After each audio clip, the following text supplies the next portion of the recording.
എല്ലാരെയും പോലെ തന്നെ നല്ല രീതിയിൽ പോകുന്നുണ്ട്. അനുവിന്റെ അതിൻ്റെതായിട്ടുള്ള രീതിയിൽ അവളുടേതായിട്ടുള്ള സെറ്റിലൊക്കെ ഉള്ളത് കണക്ക് തന്നെയാണോ? അതെ അതെ അതെ. ഡിഫറൻസ് ഒന്നും തോന്നുന്നില്ല. ഇല്ല, എനിക്ക് അങ്ങനെ ഡിഫറൻസ് ഒന്നും തോന്നിയിട്ടില്ല. അപ്പൊ അനുമോള് ബിഗ് ബോസിൽ പോയപ്പോഴത്തേക്ക് ഞെട്ടിയിരുന്നോ? അനുമോളെ പോലൊരു പാവം പിടിച്ച ക്യാരക്ടർ ബിഗ് ബോസിലേക്ക് പോകുന്നതിന്.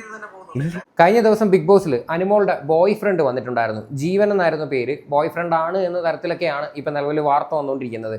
പക്ഷെ ചില ആൾക്കാർ ഇപ്പോഴും പറയുന്നുണ്ട് ജീവൻ ബോയ് ഫ്രണ്ട് അല്ല, ഒരു ഭയങ്കര ഫ്രണ്ടായിരുന്നു അനുമോളുടെ. അങ്ങനെയൊക്കെയുള്ള രീതിയിലാണ് ഇപ്പം നിലവിൽ ചർച്ച നടന്നുകൊണ്ടിരിക്കുന്നത്. പക്ഷേ ശരിക്കും പറഞ്ഞു കഴിഞ്ഞാൽ നിങ്ങളൊന്ന് ആലോചിച്ച് നോക്ക്, എത്രത്തോളം ഒരാളെ മാനസികമായിട്ട് തകർക്കാൻ പറ്റുന്നു അത്രത്തോളം തകർക്കാൻ വേണ്ടി ശ്രമിച്ചുകൊണ്ടിരിക്കുകയാണ് ബിഗ് ബോസിൻ്റെ ഭാഗത്ത് നിന്ന്, പ്രത്യേകിച്ച് അനുമോളുടെ അടുത്ത്. കാര്യം ലാലേട്ടൻ്റെ എപ്പിസോഡൊക്കെ എടുത്ത് നോക്കിക്കഴിഞ്ഞാൽ നിങ്ങൾക്ക് മനസ്സിലാക്കാൻ പറ്റും. പ്രത്യേകിച്ച് അനുമോളുടെ അടുത്ത് ലാലേട്ടൻ പെരുമാറുന്ന രീതിയും കാര്യങ്ങളൊക്കെ വലിയ ഇൻട്രസ്റ്റ് ഇല്ലാതെയാണ്. അതായത് അവർക്ക് വലിയ താല്പര്യമില്ലാത്തൊരു കണ്ടസ്റ്റൻറ്റ് പോലെയാണ് നമുക്ക് ഫീൽ ചെയ്തിട്ടുള്ളത്. എന്തായാലും നിലവിൽ നല്ല രീതിയിൽ കണ്ടന്റ് കൊടുത്ത് നല്ല രീതിയിൽ ഗെയിം കളിച്ചുകൊണ്ടിരിക്കുന്ന ഒരു വ്യക്തിയാണ് അനുമോൾ. എന്തായാലും കഴിഞ്ഞ ദിവസം ഈ പറയുന്ന അനുമോളുടെ ആ എക്സ് ബോയ് ഫ്രണ്ട് വന്ന സമയത്ത് അനുമോൾ ഒരു കാര്യം പറഞ്ഞിട്ടുണ്ടായിരുന്നു. എൻ്റെ ജീവിതം തകർത്തവനാണ്, എന്നെ ആത്മഹത്യയുടെ വക്കിലോട്ടൊക്കെ തള്ളി വിട്ടവനാണ് എന്ന തരത്തിലൊക്കെ അനുമോൾ പറഞ്ഞിട്ടുണ്ടായിരുന്നു. അനുമോളുടെ കൂടെ നൂറയും ആദിലൊക്കെ ഉണ്ടായിരുന്നു. അനുമോൾ ഭയങ്കരമായിട്ട് പൊട്ടിക്കരയുന്നുണ്ടായിരുന്നു ഡ്രസ്സിംഗ് റൂമിലൊക്കെ ഇരുന്ന്.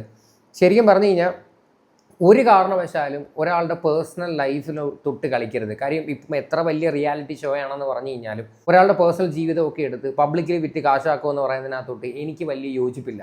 കാര്യം അങ്ങേയറ്റം ചെറ്റത്തരമാണ്. കാര്യം അവരുടെ ലൈഫിൽ പലതും നടന്നു കാണുമായിരിക്കാം, പല സംഭവങ്ങളും കാണുമായിരിക്കാം. അത് എന്തിനാണ് പബ്ലിക്കിൽ വീണ്ടും ഒരു ചർച്ചാ വിഷയമായിട്ട് കൊണ്ടുവരേണ്ട ആവശ്യം?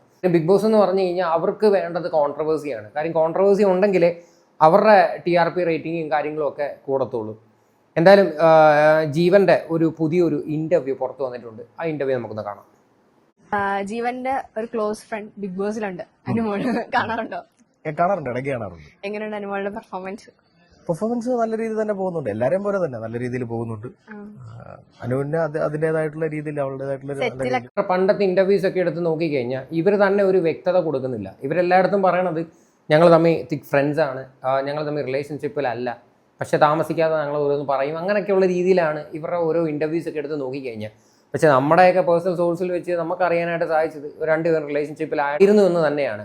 അതുകൊണ്ടാണ് ഞാൻ മുന്നേ പറഞ്ഞത്, ഒരാളുടെ പേഴ്സണൽ ജീവിതം എടുത്ത് വെച്ചിട്ട് പബ്ലിക്കിന് മുന്നിൽ ഇങ്ങനെ കാണിച്ചിട്ട് അത് വെച്ചൊരു കോൺട്രവേഴ്സി ഉണ്ടാക്കിയിട്ട് ഇവിടെ ഒന്നും നേടാനില്ല. കാര്യം അങ്ങേയറ്റം ചെറ്റത്തരം എന്ന് തന്നെ എനിക്കത് പറയാനുള്ളൂ. ശരിക്കും പറഞ്ഞാൽ അനാവശ്യമായിട്ടാണ് ഒരു സീരിയലിൻ്റെ പ്രൊമോഷന് വേണ്ടിയിട്ട് ഈ ജീവനെ അതിനകത്തോട്ട് കയറ്റിയത്.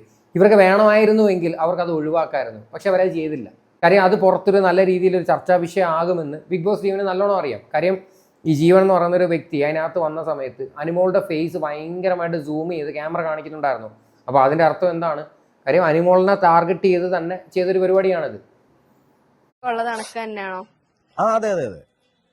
ഡിഫറൻസ് ഒന്നും തോന്നുന്നില്ല. ഇല്ല, എനിക്ക് അങ്ങനെ ഡിഫറൻസ് ഒന്നും തോന്നിയിട്ടില്ല. അപ്പൊ അനുമോള് ബിഗ് ബോസിൽ പോയപ്പോഴത്തേക്ക് ഞെട്ടിയിരുന്നോ? അനുമോളെ പോലൊരു പാവം പിടിച്ച ക്യാരക്ടർ ബിഗ് ബോസിലേക്ക് പോകുന്നതിന്. ഇല്ലില്ല, ഞെട്ടാനായിട്ട് നമുക്ക് അങ്ങനെ പാവം പിടിച്ച ക്യാരക്ടേഴ്സ് ഒന്നല്ല. എല്ലാവരും ഇപ്പം ഈ പറയുന്ന ബിഗ് ബോസിനകത്ത് വരുന്ന എല്ലാവരും എന്താ പറയണ്ട, അങ്ങനെ പാവങ്ങൾ എന്നുള്ളത് മാത്രമല്ല, എല്ലാവരും പാവങ്ങൾ തന്നെയാണ്. പിന്നെ അതൊരു ഗെയിം ഷോ ആണ്, അത് അതിൻ്റെതായിട്ടുള്ള രീതിയിൽ ഗെയിം കളിച്ചവർ പോകുന്നത്. That's it. അപ്പം വളരെ ചെറുപ്പം ആ ഒരു ചോദ്യത്തിന് നൈസായിട്ട് ഒഴിഞ്ഞു മാറുന്നുണ്ട്. ഇവരുടെ ഇടയിൽ എന്തൊക്കെയോ ഇഷ്യൂസും കാര്യങ്ങളൊക്കെ ഉണ്ട്. അത് അവരുടെ ഇടയിൽ തന്നെ ഇരിക്കട്ടെ എന്ന് തന്നെ ഞാൻ പറയാം. കാര്യം ഒരിക്കലും അതൊരു പബ്ലിക്കിൽ കൊണ്ടുവന്നിട്ട് പ്രത്യേകിച്ച് ഈ ഒരു സമയത്ത് അത് ചർച്ച ചെയ്യേണ്ട ഒരു ആവശ്യം അവിടെ ഇല്ല. കാര്യം ബിഗ് ബോസ് എന്ന് പറഞ്ഞു കഴിഞ്ഞാൽ ഒരു ഗെയിം ഷോ ആണ്. അത് ആ ഒരു സ്പിരിറ്റിൽ എല്ലാവരും എടുക്കുക, അല്ലാതെ അതെടുത്ത് ഭയങ്കരമായി തലയിൽ കൊണ്ടുവച്ചിട്ട് വെറുതെ പേഴ്സണൽ ജീവിതത്തിനെയൊക്കെ കൊണ്ടുവന്ന് ബാധിപ്പിക്കുന്ന രീതിയിലോട്ടൊന്നും കൊണ്ടുപോകാതിരിക്കുന്നതായിരിക്കും ഏറ്റവും നല്ലത്. ഇനി ഇവരുടെ കുറച്ച് നാളുകൾക്ക് മുന്നേ ഉള്ള ഇൻ്റർവ്യൂ ഞാനിവിടെ കാണിച്ചു തരാം. അതിനകത്ത് ഇവരൊരു മറുപടി കൊടുക്കുന്നുണ്ട്. ഇവരുടെ തമ്മിലുള്ള എന്ത് തരം റിലേഷൻഷിപ്പാണ് എന്ന് ചോദിച്ചപ്പോൾ. സത്യാവസ്ഥ പറയൂ, നിങ്ങൾ കപ്പിൾസ് ആണോ? പറയടാ, ആണോ? തുറന്നു പറയും, പ്രേക്ഷകർക്ക് പറഞ്ഞു കൊടുക്കും നമ്മൾ ആണോ അല്ലയോ. അത് നമ്മൾ പുറത്ത് വിടാൻ പോവുകയാണ് എക്സ്ക്ലൂസീവ്ലി. അതെ അതെ. നിക്ക് ആണോ അല്ലയോ ടിക് ടിക് പറ. ഏത് ക്യാമറ നോക്കി പറയണം? അത് നോക്കണോ ഇത് നോക്കണോ? ഇഷ്ടമുള്ള നോക്കി ഇനി പറയാം, ഓപ്പൺ ആയിട്ട് പറയാം. നമ്മൾ തമ്മില് പണ്ട് ഇവർ തമ്മിലുള്ള ഒരുമിച്ചുള്ള റീൽസും കാര്യങ്ങളൊക്കെ ഉണ്ടായിരുന്നു. അതൊക്കെ ഇപ്പം നൈസായിട്ട് ഓരോ ആൾക്കാർ കുത്തിപ്പൊക്കി കൊണ്ട് വരുന്നുണ്ട്. പ്രത്യേകിച്ച് ബിഗ് ബോസ് എന്ന് പറയുന്ന ഒരു ഷോയിൽ ചെന്ന സമയത്താണ് ഈ ജീവൻ എന്ന് പറയുന്ന ഒരു വ്യക്തി ഈ അനുമോളുടെ എക്സ് ബോയ് ഫ്രണ്ട് ആണ് എന്ന് തന്നെ പലരും പറഞ്ഞിട്ടുണ്ടായിരുന്നത്. കാര്യം പല ഇൻ്റർവ്യൂസിലും അനുമോൾ പറഞ്ഞിട്ടുള്ളത് എനിക്ക് റിലേഷൻഷിപ്പേ ഇല്ല, പിന്നെ പണ്ടെങ്ങാണ്ട് ഒരു റിലേഷൻഷിപ്പ് ഉണ്ടായിരുന്നു, അത് പൊളിഞ്ഞു പോയി, ആ പുള്ളിയുടെ കല്യാണം കഴിഞ്ഞു എന്ന തരത്തിലൊക്കെ ആയിരുന്നു അനുമോൾ പറഞ്ഞിട്ടുണ്ടായിരുന്നത്.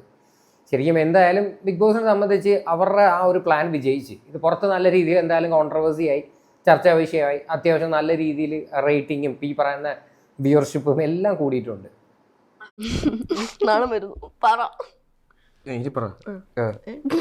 നീ പറ. ആര്യലൊന്ന് പറയോ? എപ്പോഴും ചേട്ടനല്ലേ പറയണ്ടേ? ചേട്ടൻ പറ. നമ്മൾ തമ്മിൽ നല്ല തിക്കായിട്ടുള്ള ഫ്രണ്ട്സ് ആണ്. അതെ, ഞങ്ങൾ കപ്പിൾസ് അല്ല. അല്ല അല്ല, ഞങ്ങൾ അത് നല്ല നമ്മുടെ കൂടെ ഉള്ള നമ്മളെ ഫ്രണ്ട്സിനൊക്കെ അറിയാം. പിന്നെ ഇതിപ്പം റീലൊക്കെ കണ്ടിട്ടായിരിക്കാം ചിലപ്പോ. ഡാൻസ് എല്ലാം നല്ല പേരാണ്. ഒന്നത്തെ കാര്യം, ഞാനും ജീവനും 2019 മുതലുള്ള ആ ഒരു ഫ്രണ്ട്ഷിപ്പ്. കാരണം അബിവട്സ് മഹി എന്ന് പറയുന്ന ഒരു വെബ് സീരീസ് ഉണ്ടായിരുന്നു. ഓക്കെ, ഇതിനകത്ത് പറയുന്നുണ്ട് 2019 തൊട്ട് ഞങ്ങൾ തമ്മിൽ നല്ല തിക്ക് ഫ്രണ്ട്സ് ആയിരുന്നു എന്നൊക്കെയുള്ള രീതിയിലാണ് അനുമോള് പറയണത്.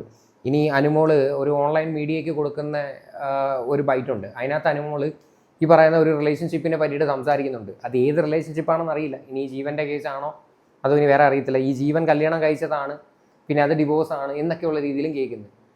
ശരിക്കും പറഞ്ഞാൽ ഇപ്പം എന്തോ പറയണ്ടേ, അനുമോളുടെ ആയാലും ഈ പറയുന്ന ജീവൻ്റെ ആയാലും ഇവരുടെയൊക്കെ ജീവിതം പബ്ലിക്കിൻ്റെ മുന്നിൽ കൊണ്ടുവന്നിട്ടിട്ട് എന്ത് നേടാനാണെന്ന് അറിയത്തില്ല. ശരിക്കും പറഞ്ഞാൽ നൈസായിട്ട് ഇങ്ങനെയൊക്കെയുള്ള പ്രൊമോഷൻസോ കാര്യങ്ങളോ, പ്രത്യേകിച്ച് ബിഗ് ബോസിൽ ശരിക്കും പറഞ്ഞാൽ ആ ഒരു പെൺകുട്ടിയുടെയും ഈ ഒരു പയ്യൻ്റെയൊക്കെ ലൈഫ് വെച്ച് കളിക്കുന്ന പോലെയാണ് എനിക്ക് ഫീൽ ചെയ്തത്. കാര്യം അനുമോളെന്ന് പറയുന്ന ഒരു വ്യക്തി ആ ഒരു ഷോയിലുണ്ട് എന്ന് വെച്ചിട്ട് അവരുടെ പാസ്റ്റ് റിലേഷൻഷിപ്പ് കൊണ്ടുവരിക, അത് കൊണ്ടുവന്നിട്ട് അതൊരു കണ്ടന്റ് എന്നുള്ള രീതിയിലോട്ടൊക്കെ പൊക്കി കഴിഞ്ഞാൽ അത് ഭയങ്കര മോശമല്ലേ. ശരിക്കും പറഞ്ഞാൽ അനുമോളുടെ വീട്ടുകാർക്ക് ഈ ഒരു വിഷയത്തിൽ എതിർക്കാവുന്നേ ഉള്ളൂ. അനുമോളുടെ അച്ഛനായാലും അമ്മയായാലും അവർക്ക് വേണമെങ്കിൽ ഈ ഒരു വിഷയം ചോദ്യം ചെയ്യാം. ഈ പറഞ്ഞ ഷോ മേക്കേഴ്സിൻ്റെ അടുത്ത് അവർക്ക് ചോദിക്കാം, നിങ്ങൾ ഭയങ്കര കാണിച്ചത് ഒട്ടും ശരിയല്ല, എൻ്റെ മകളെ മാനസികമായിട്ട് തകർക്കാൻ വേണ്ടി നിങ്ങൾ ചെയ്തത് എന്നൊക്കെയുള്ള രീതിയിൽ അവർക്ക് വേണം ഒപ്പോസ് ചെയ്യാവുന്നേ ഉള്ളൂ. പക്ഷെ അവരാരും ഈ ഒരു വിഷയത്തിൽ റിയാക്ട് ചെയ്തിട്ടില്ല. ഇനി കുറച്ച് നാളുകൾക്ക് മുന്നേ അനുമോൾ കൊടുത്ത ആ ഒരു ഇൻ്റർവ്യൂ ഞാൻ നിങ്ങളെ കാണിക്കാം. അതെ, നല്ല ആളാണെങ്കിൽ മാത്രം, അങ്ങനെയൊന്നുമില്ല. നല്ല ആളാണെങ്കിൽ നല്ല ആളെ ഇപ്പോഴാണ് വരുന്ന അപ്പൊ ഞാൻ കിട്ടും, അത്രയുണ്ട്. പിന്നെ പ്രണയം ഉണ്ടായിട്ടുണ്ട്, പറഞ്ഞ വിശ്വസിക്കൂ. ആ ഇല്ല, അല്ല പ്രണയം എന്ന് പറഞ്ഞപ്പോ ആർക്കാണെങ്കിലും ചിരി വരുമല്ലോ, അതൊക്കെ ഞാൻ ചിരിച്ചതാ. അങ്ങനെ പൊട്ടിട്ടൊന്നുമില്ല. അങ്ങനെ പ്രണയം പൊട്ടാനായിട്ട് ടേപ്പ് കൊടുക്കുന്ന ശീലം എനിക്ക് തേച്ചിട്ടുണ്ട്. ഞാൻ ഒരാളെ തേച്ചിട്ടുണ്ട്. അത് അറിയാത്ത നമുക്ക് അറിയാത്ത പ്രായങ്ങളിലൊക്കെ നമ്മള് ഇഷ്ടമാണെന്ന് പറയും, പിന്നെ അത് കഴിഞ്ഞിട്ട് വേണ്ടാന്ന് പറയും, അങ്ങനെയൊക്കെയാണല്ലോ. ഇപ്പൊ പ്രണയിക്കാനുള്ള സമയമില്ല, ഈ പ്രോഗ്രാമും കാര്യങ്ങളൊക്കെ ആയിട്ട് അങ്ങനെ പോവുകയാണ്. നേരത്തെ ഉണ്ടായിരുന്ന ഒരു റിലേഷൻ എന്ന് പറഞ്ഞാൽ കുഞ്ഞിലെയാ. അപ്പം അത് ഈ ഒരു ഫീൽഡ് വന്നതിന് ശേഷം പുള്ളിയെ ശ്രദ്ധിക്കുന്നില്ല. കോളേജിൽ തേർഡ് ഇയർ ആയപ്പോഴാണ് ഞാൻ ഇഷ്ടമാണെന്ന് പറയുന്നത്. ഓക്കെ, പണ്ട് റിലേഷൻഷിപ്പ് ഉണ്ടായിരുന്നു, അത് അനുമോളായിട്ട് തന്നെ ഇനിഷ്യേറ്റീവ് എടുത്ത് നിർത്തിയിട്ടുണ്ടായിരുന്നു എന്നാണ് പറയണത്. ഓക്കെ, അപ്പം എന്തായാലും ഇതിനകത്തുനിന്ന് തന്നെ വ്യക്തമാണ്, എന്തായാലും ഈ കാര്യങ്ങൾക്കകത്ത് തന്നെ വ്യക്തമാണ്. എന്തായാലും ഈ ഒരു കാര്യങ്ങളൊക്കെ എടുത്ത് വെച്ച് നോക്കുമ്പോഴത്തേക്ക് നമുക്ക് മനസ്സിലാക്കാനേ ഉള്ളൂ ഇവരുടെ ഇടയിൽ എന്തൊക്കെയോ പേഴ്സണൽ ഇഷ്യൂസൊക്കെ നടന്നിട്ടുണ്ടായിരുന്നു. പക്ഷേ ഇപ്പോൾ അത് നിലവിൽ ഭയങ്കര രീതിയിൽ ചർച്ച ആയിക്കൊണ്ടിരിക്കുകയാണ്. കഴിവതും അവരുടെയൊക്കെ പേഴ്സണൽ മാറ്റർ കഴിവതും ഒഴിവാക്കുന്നതായിരിക്കും ഏറ്റവും നല്ലത്. ശരിക്കും ബിഗ് ബോസ് എന്ന് പറയുന്ന ഒരു ഷോ ഒരുപാട് ആൾക്കാർ അതിനകത്ത് നടക്കുന്ന കാര്യങ്ങൾ കാണാൻ വേണ്ടിയിട്ടാണ് പല ആൾക്കാരും TV കാണുന്നത്. പക്ഷെ ഒരാളെ മാനസികമായിട്ട് നമ്മൾ തളർത്താൻ വേണ്ടിയിട്ട് പഴയ എക്സ് ലവറിനെയൊക്കെ കുത്തിപ്പൊക്കിക്കൊണ്ടൊക്കെ കൊണ്ടുവരുവാന്നൊക്കെ പറയുമ്പം അങ്ങേയറ്റം ചെറ്റത്തരം എന്ന് തന്നെ വീണ്ടും റിപ്പീറ്റ് ചെയ്ത് പറയും. അതിനകത്ത് യാതൊരു സംശയമില്ല. എന്തായാലും ഇതൊക്കെയാണ് കാര്യങ്ങൾ. എന്തായാലും ഇതിനെക്കുറിച്ച് നിങ്ങളുടെ എല്ലാവരുടെയും അഭിപ്രായങ്ങൾ എന്താണെന്ന് വെച്ചാൽ നിങ്ങൾ തീർച്ചയായിട്ടും കമൻറ്റ് ചെയ്യുക.